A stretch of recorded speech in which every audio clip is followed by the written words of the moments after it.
kuhlandla lapho esihlaziya umlando wabancintisa kukhetho lokudinga umongameli lonyaka. Lamuhla sicubungula okaMnumzana Donald Trump eminyakeni eyisitshiyagalolunye kuphela usesole iziphathamandla zebandla lakhe leRepublican Party, waliguqula ngendlela ayifunayo njalo wengezelela ukungezwanani ngemibono elizweni leMelika. Intathelizindaba yeVOA Trinh usethulela lolu daba ngokuphindela kukaMnumzana Trump enkundleni. Udaba olutolikwa yimi uSithandekile Mhlanga weStudio 7. The Fox News decision desk can now project that former Vice President Joe Biden umsakazo weFox News usungatsho ukuthi owayengumongameli uMnumzana Joe Biden usekhethwe ukuba ngumongameli weMelika. Kwakufanele kuphelele lapho, kodwa akusabanga njalo ngoba uMnumzana Donald J. Trump, umongameli wesi-45 kweleMelika, wayengafuni ukuvuma ukuthi unqotshiwe. If you count the legal votes, I easily win. If you count ungabala amavoti asemthethweni yimi enginqobayo, kodwa ungabala angekho emthethweni bengazama ukusiqila. Kwathi mhla ka-6 ngoZibandlela 2021, umongameli wakhuthaza abasekeli bakhe ukuthi befole baye esigodlweni seCapitol ukwenzela ukuthi iCongress ingemukeli impumela yokhetho. we fight like hell, and if you don't fight like hell, Siyalwa kakhulu, ungekela ukulwa ngamandla awusoze ube lelizwe futhi. Okwalandelayo ngokungaze kubonakale eMelika okwabangela ukuthi uMnumzana Trump etheswe amacala okuzama ukuguqula impumela yokhetho ngohlelo lwe-impeachment kabili. Ukuphikelela kwakhe lokungafuni ukuthi ehlulwe kwakungokomuntu owayengafuni ukuthatha inyathelo elijwayelekileyo. I think what you see is somebody who has incredible confidence. Ngibona sengathi lo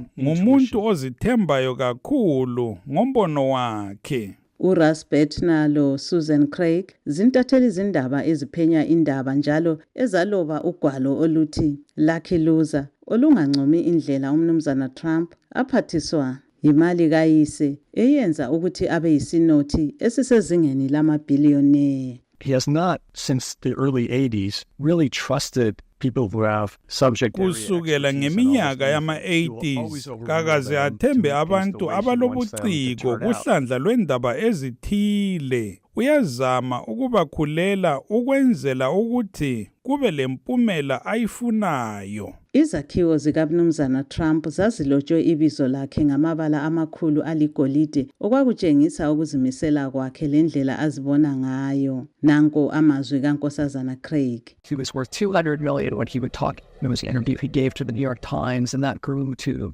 wayevele selemali efika izigidi ezingamakhulu zamadola lapho ekhuluma lentathelizindaba zeNew York.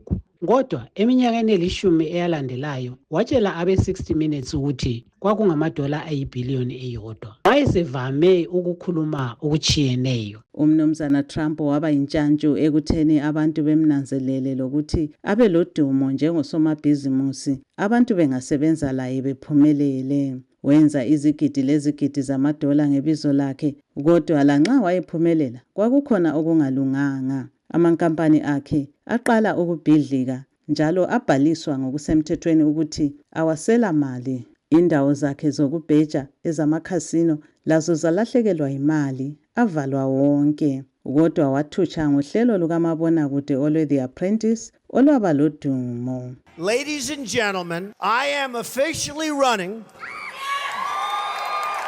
for president of the United Sengincintisa kukhetho lokudinga umongameli weMelika njalo sizakwenza ilizwe leli libuyele esimeni salo sokuba lesithunzi emhlabeni wonke jikelele. uMnumzana Trump wayengaxolisi njalo ezimisele. When Mexico sends its people, they're not sending their best.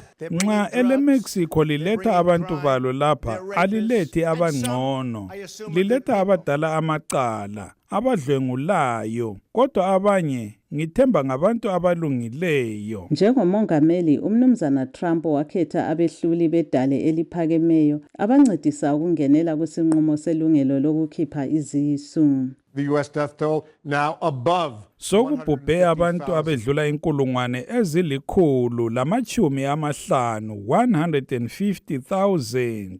Ekuqaleni komnyaka ka-2020, umkhuhlane we-COVID-19 walinga umnumzana Trump, wancedisa ukuthi kulungiswe masinyane imithi yokulwisana lalo mkhuhlane. Kodwa watshela ingcwethi kwezempilakahle ukuthi kufanele abantu bemukele umjovo womuthi we-bleach ukubulala leli gciwane.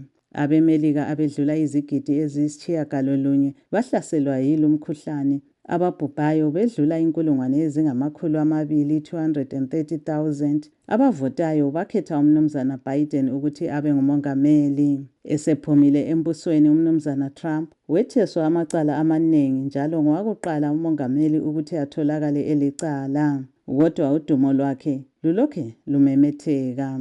Waphepha kabili bezama ukumbulala kuwonale umnyaka okwakhuphula ukuzwanana kwakhe labamsekelayo. God has a plan for Trump and he absolutely was spared for some purpose and reason, and hopefully it's waphepha ngoba kulesizathu. Ngithemba leso sizathu ngesokuthi abe ngumongameli we-47. Umnumzana Trump owaphathisa ukubhala ibhuku le-The Art of the Comeback engabe eselungiselela ngempela ukuphenduka futhi ngendlela enkulu kumlando wezombusazwe eMelika.